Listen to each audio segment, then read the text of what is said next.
Okay, welcome back all. I'd like to start with the second part of the LaTeX course. So, first, let's start with something, and that is the poll. I gave a poll on Canvas, and first of all, very much thanks for answering. I got a lot of feedback from it, so I'd like to take a few minutes to actually discuss this, because I think it's also interesting to see what you can learn from such a poll. So one of the questions was, how useful was this first lecture, the last lecture, to you? And we got this quite ugly looking bell curve out of that. I'm quite happy, but my goal is to move this curve a bit further to the right. So to do that, I thought, well, let's ask for some comments and some tips. One of the comments that I got a few times was, it was just too basic for me, something I already found out kind of during the lecture. Many people already used LaTeX. So I decided, okay, let's rate your LaTeX skills yourself. And we got this distribution, which makes it quite hard to determine where to put the difficulty of this course. So I looked at some other comments, and somebody said, okay, as tip, maybe some more interactive moment and clear examples, and also how to download LaTeX, or at which site you should be to download it. So maybe we can already combine those two tips, because I think I explained the last, or the second tip here in the last lecture. So if somebody can help us, where can we find LaTeX? Where can we download it or use it? Overleaf. Yes, indeed. You can use online Overleaf. It's just overleaf.com, where you can have your own account and write LaTeX, of course. Otherwise, you just type into Google, download LaTeX or whatever, and you will probably find it. So we talked about a few LaTeX engines that you can use, like MikTeX, LuaTeX. You just search them online, and you can have your own rendering on your computer, but I do recommend Overleaf because you can work together. So that's were tips, and also in general I knew that LaTeX was, but I never used it, so perhaps a bit more on the practicals of how to use LaTeX. And I also made this shopping list, so I think we can actually use all of this data to make this course a bit more useful to everyone, maybe everyone. And I think we can actually do all of these things, not in this lecture, but also in the next lecture. So today I'd like to look at document structure and environment operations in LaTeX. The table of contents is the main document structure. We're going to be looking at text, environments, mathematics, figures, tables, lists, and using multiple files. And we're going to do some basic stuff, but I'm also going to sprinkle in some more advanced packages and things you can do with that to hopefully also attract a bit of the more advanced LaTeX users. So, document structure. Let's start again with a recap of how your file looks. So there's a file structure and there's a document structure. Now the file structure here, you can see the top part, which is basically everything before begin document. This is called your preamble. And we said, okay, there you can apply your styling rules, for instance, or create commands and stuff that you use inside the rest of the document. So this is not the place where you make the structure of your document, it's more the place where you define the rules of your document. And then furthermore, you have the structure and content in one, just like kind of HTML. Actually, you can already see that there's an environment. So basically the whole document is one environment. Now, then there's also the structure of your report. So the structure of your report, or the actual document, is given by these commands that just create chapters. This is something, for instance, where right now you will start, after this session, we will start with your chapter introduction, for example. And then in this introduction, you might have sections with contents or problem description or research questions, or maybe you think, okay, it's just going to be one text because this is a short introduction and that flows naturally between these things. But yeah, that's up to you. You can structure your document like this. And also, if you do that, some fun things that Overleaf helps you with is that you actually get this outline as well, where you can jump between, for instance, these sections. So, in this document, you're probably going to have some text. I think most of your document will be consisting of text. So plain text is easy, but LaTeX makes easy things difficult. So for instance, if we just want some bold text, I just want bold text, just give me bold text, we need to write a command that says text boldface. Also, again, a nice thing that Overleaf can do, you can just get some text and do Ctrl-B just like in Word, and it will automatically do those things. So you also have italics and stuff if you're writing fast. But so yeah. Also some characters like these weird A's with this accents on them. You have to write them in a little bit of a different way. You have to, instead of pressing that key on your keyboard and then the A where you get this key, you can write a LaTeX command that basically says, oh, I want a accent on this letter. But this is also the case for some normal characters. Because, of course, we use backslashes for commands in LaTeX. We also use ampersands for other stuff. So there might be some characters which you would in Word normally just type and that don't work in LaTeX in plain text. Again, LaTeX makes some easy things difficult. And usually the way to fix this is by just putting a backslash in front of it. So if, for instance, I want the ampersand character, I cannot draw very nice, but then we would put this backslash in front of it and it would create this character. But of course, if we want the backslash, then that's another thing in LaTeX. That means go to the next line. So a backslash would, for instance, be text backslash. And again, LaTeX makes some easy things more difficult, but you get used to this. There's also an upside because some difficult things are actually made easier. Stuff like creating mathematical symbols, Greek letters. You don't have to scroll through this entire list or type in Google delta and then copy the Unicode character in your document because you cannot find it anywhere.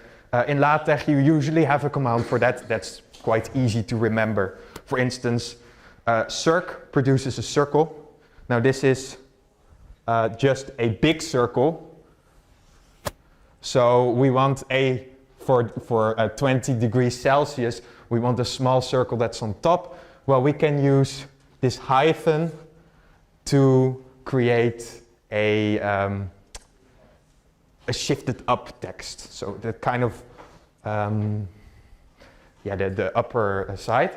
Also, the Greek letters are very easy. You just have backslash omega or whatever your Greek letter might be, and you will get this letter. And then also a sort of general rule in these kinds of commands, if you use an uppercase for your command, you will also get an uppercase letter.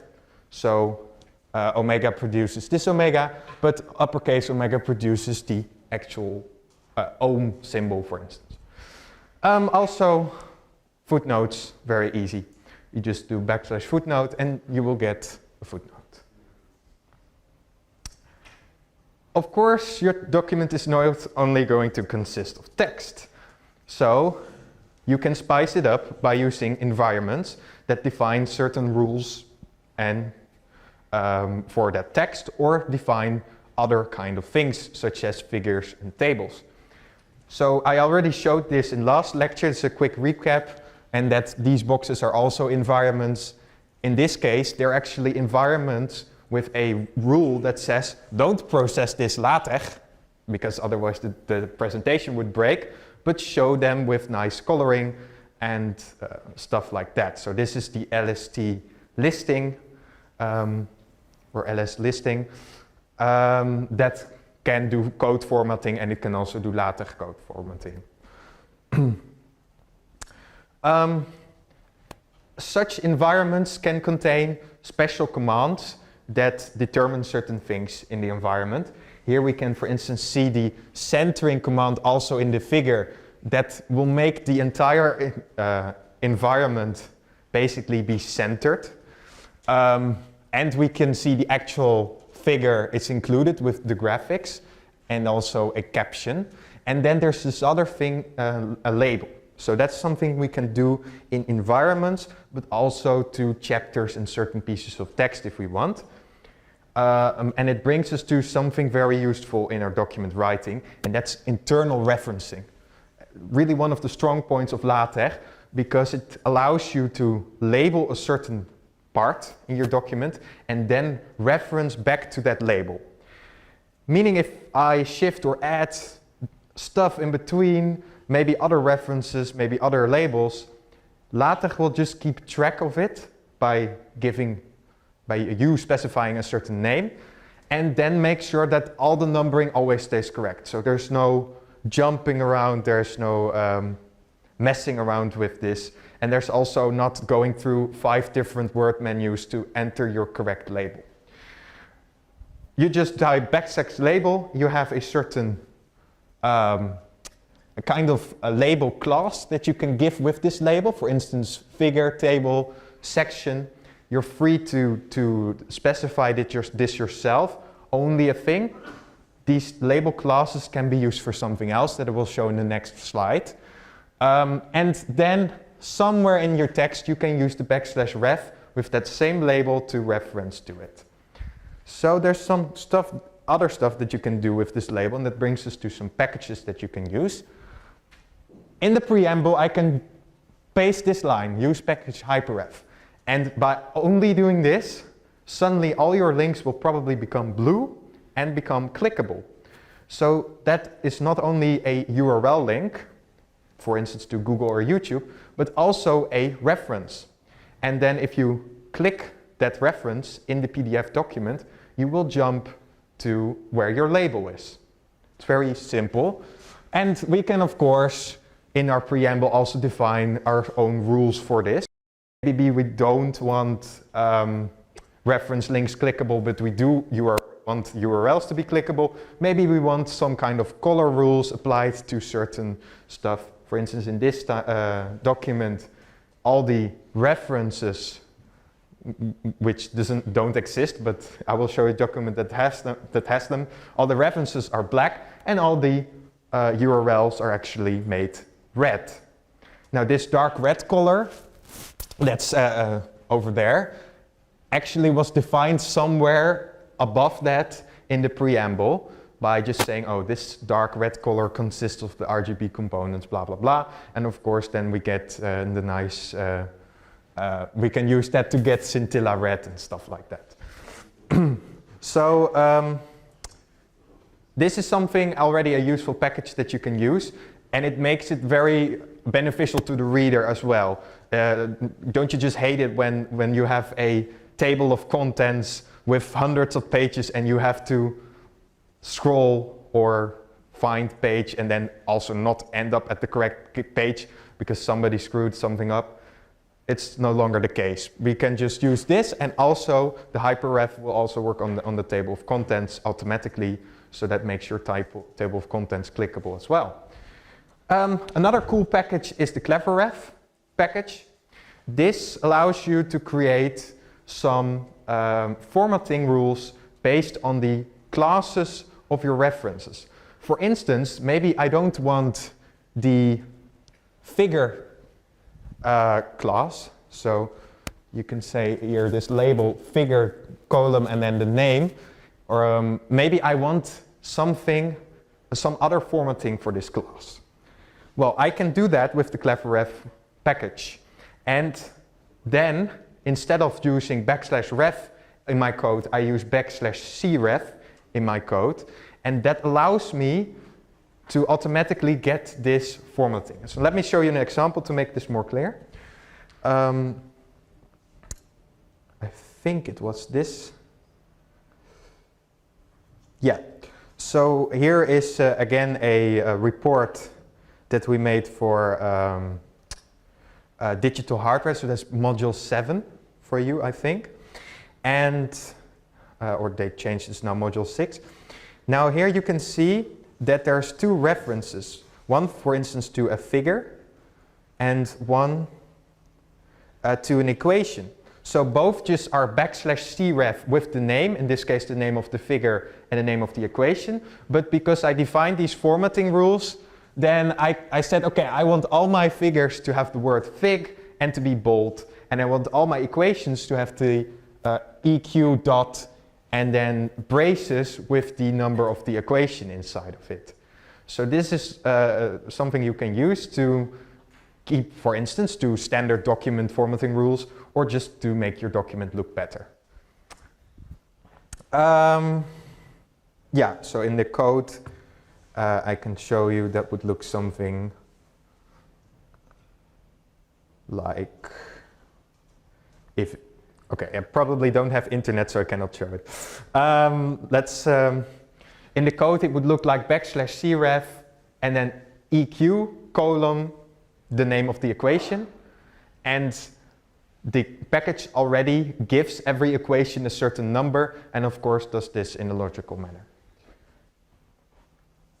So another thing, of course, that you might find in your document is mathematics. Now there's 2 environments for mathematics. One is the inline environment and the other is the environment where you just use begin and end. The latter environment gives you more options. So basically what you can do with that is also create multi-line equations or have reference to it. In your document, you usually see that the document breaks in your mathematics textbooks, for instance. Then there's an equation with the numbering, and then the text continues. That's the environment, and the inline would be, oh, I just want this quick symbol, mathematical symbol inside my text, or for instance, like 5 ohms, I can do these inline braces, so these dollar signs, 5 / omega, to give that number.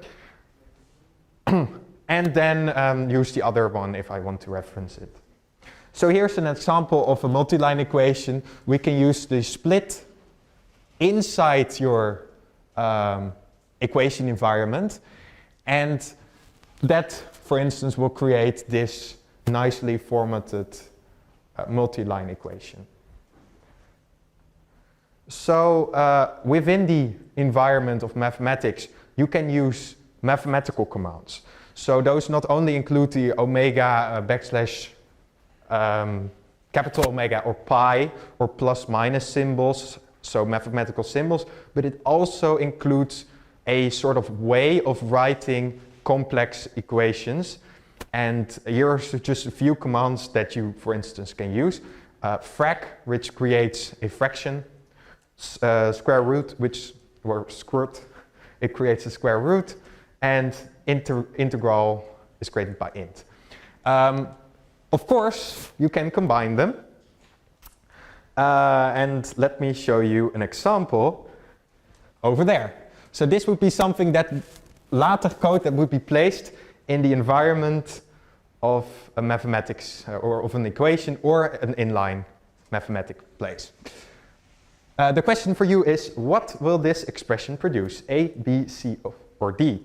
And A is the collector current of a transistor, B is the Maxwell equation, C is the equation to find a derivative, and D is Kirchhoff's law. You should know this. So, who votes C? Who votes D? Who votes B? And who votes A? Okay, that's a lot of non-votes, but I see most of you voted A, and indeed it's the collector current of a transistor. So this equation automatically produces that. And that looks a little bit more clear, maybe, but once you get the hang of writing equations this way, you will be able to do that. As a starter, I can show you, for instance, this side, where you can just use these symbols and automatically get a kind of what you see is what you get equation editor. And it's very helpful to learn yourself to make equations this way, because you already see the LaTeX code that is generated. And then after a while, you're not going to use this site anymore, but you're just going to type them out. Another useful tool, what I want to show, is this little program. It's called MathPix. And it is a premium program, but you can get, as a student, you can get 100 snips per month for free. And I don't often get to that limit, so it's actually still very useful. What you can do is just open up this tool and use, some artificial intelligence to grab a formula. Very useful if you want to copy your formulas from your math books or your professor's LaTeX document that are not open sourced. I can just select this box and get this equation, and you can see that using OCR it automatically finds this equation and outputs LaTeX code for me. So that's, I don't have to do anything anymore. And I can just go around on the internet and copy equations that way into my LaTeX document. And of course the benefit is they are PDF, so it's vector graphics, and it's after you do this, it's not just an image that doesn't look nice. It's actually a vector graphic, so you can keep on zooming in infinitely. So another thing is figures. So you will also find them in your report. Figures are actually almost always used with the graphics package. So you need to include this. And then you can use begin figure to create this figure environment. And the include graphics command will actually put the file into your document. So here you can see how that looks. And the begin figure always has a certain argument. This is the float specifiers. I will talk more about that in the next slide. And then in this figure environment, I already told what you might find, but this include graphics also has some arguments. For instance, the width of the image. So here it's width 0.5 / text width. Now that means that if you look at the document, there will be a certain width, maybe defined by the document class in the very beginning of the preamble of your document. And for instance, for a normal document, this would just be your text without the padding that's on both sides. So if I say 0.5 text width, my image will be the same width as half of that text width. I can also maybe have columns or actually my picture to be as wide as the entire page. Then I could say / page width, and it will fill the entire page. Or I can say 0.9 page width or 0.8 column width, for instance. So you can use these arguments to your advantage and use the environments around them to your advantage when you're structuring your document. The image can contain a caption and a label. And you can also do some other cool things with this graphics package. Maybe you want to scale your image, stretch it out a bit, angle it, or wrap it so that the text actually wraps around your image. In that case, you would need another package, wrap figure, for instance, that can do this. And also LaTeX already provides you with a nice way of creating an overview of your figures. Maybe at the end of the document, you like this table of figures or register where you can find these.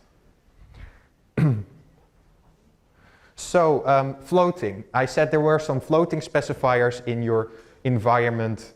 These are here for images, but also for tables, for instance. And you can use these letters on default and read what it kind of does. So H basically says, okay, I want my image to be here. However, here is kind of a loose thing in LaTeX because it has a rendering engine that has priorities. And sometimes your text formatting is prioritized over the placement of an image. This is usually when you're just typing your first documents, you will be very irritated because your images will suddenly appear on the next page after some text while you actually specified them to be here. Well, you can put an exclamation mark after your H and say, okay, LaTeX, ignore these formatting or good float positions and place it here. And then LaTeX still is going to do something that you probably don't want. So I almost always use the capital H in combination with the float package. And that says, no, screw you, I want it here and no more discussion. So this almost always works and places the figure exactly where you have it in your code. But sometimes you want these other specifiers. Maybe you want your document to float in a certain way and to only place the images where they actually do fit. This is also something that can cause those blue errors in which you find in overleaf, where basically you are forcing certain things to happen in LaTeX that are not considered good floats, or where you might override a certain bit of padding of text with your image, and then you get a sort of warning, but usually you can ignore it because your document looks better that way. So tables are another thing, and one of the things that I find are not so well easy. Maybe they are easy, but when you look at this piece of text, it's not so clear how the table actually looks in LaTeX. And there are tools for that as well, luckily. But so there is actually an advantage of tables, and that is there are a lot of formatting options. So you can have multi-page tables with colored rows. Just put that in a few commands and have all your tables be formatted that way. So there is a lot of flexibility with tables, but the way of writing them is often irritating because you have to use ampersands to specify that you want a different column, and you have to use some commands to create the lines in your tables. Usually one of the things I do is use this website. It's tablesgenerator.com. So what you get is, again, a WYSIWYG editor that just creates LaTeX code for you. And something else that's very cool is you can paste table data and then maybe go to a Wikipedia page like this one, copy your table,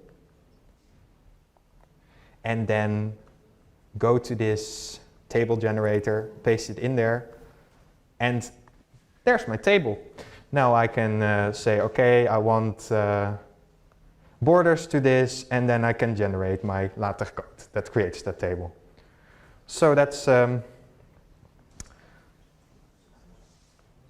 a useful tool as well.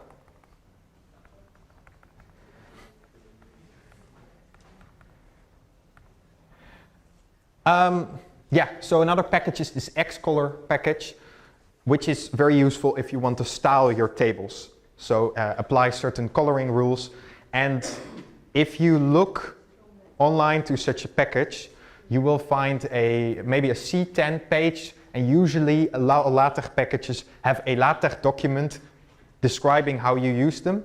And sometimes they are very long and convoluted, but other times they are very easy to navigate through and actually find what the possibilities of this package are, for instance of Xcolor. And then you can find, oh, okay, I can color my rows with gray, and then this explanation part 30. Well, that basically means if you don't specify anything else, you mix 30 parts of gray with white, and I have gray 15, and then I can have this rows colored in this way. So another thing that are often part of your document are lists. So lists or enumerations, there are two types. There's the itemized list, and there is the enumerated list. So the itemized list just creates points or dots or however you formatted it. In this case, we created these nice triangles. And the enumerate might create 1, 2, 3 or ABC or maybe Roman numerals. So you can also nest those things, and LaTeX does this automatically. Now, of course, how would you then style something? I can just show that. It's not that hard, and it's something how usually LaTeX styling works. So in the preamble of our document, I can override a certain LaTeX base command. For instance, the command that creates labels for enums, enumerations. And in this case, there is a label enum II that this specifies the sort of level. And here there's a label enum IV, so we have kind of 4 layers in this enumeration, and it's defined by, okay, an Arabic numeral with the first part, an Arabic numeral with the second part, an Arabic numeral with the third part, and an Arabic numeral with the fourth part. Well, maybe I can say I want a Roman numeral at the last part, and if I then compile my document, I can see that at the last part, instead of 3.1.1.1, it now has the Roman numerals. Again, here you can see this common theme. If I use a normal letter R, instead of the capital one, I will get the Roman numerals as well, but then they're not capitalized. So the way of changing the formatting and changing this in LaTeX, it's kind of just a process of Googling, really, because all packages and the default LaTeX use different commands for styling them. But if you just search how to style my lists in LaTeX, you will find it, and then you can use, for instance, these renew commands to change the way that your list looks. Of course, there might also be packages for it that create fancy icons or stuff for your lists.